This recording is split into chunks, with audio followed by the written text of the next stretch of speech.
আসসালামাইকুম। আমরা আজকে মোমো বানাবো। প্রথমে মুরগির মাংস ব্লেন্ডার করে নেব। এই তো ব্লেন্ডার করা হয়ে গেছে। আজকে আমরা মাংসতে গাজর দেব। এখন আমি পেঁয়াজ কষে দিব। এখন মরিচ দেব।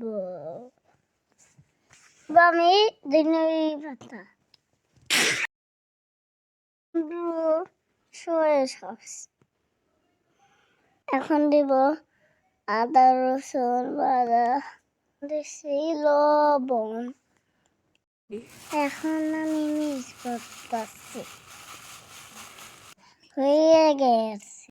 এখন আমি মিউনিস বানাবো। ডিমের সাথে রসুন কিনি, দিচ্ছি লেবুর রস। এখন দিয়ে দিলাম চিনি, লবণ। এখন সাদা তেল দিতেছি। এখন ব্লেন্ডার করলাম, ওটা দুধ দিলাম। ব্লেন্ডার করা হয়ে গেছে। এখন আমার সস হয়ে গেছে। নিয়েছি ময়দা, একটু লবণ, একটু তেল, তারপর মিশিয়ে নিয়েছি।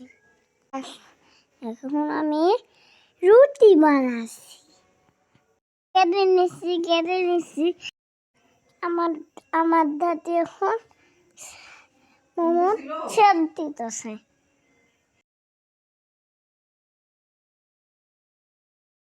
আমার মোমো রেডি। এখন মোমো স্পিন করবো। দেখো আমার মোমো হয়ে গেছে। এত মজা, অনেক মজা।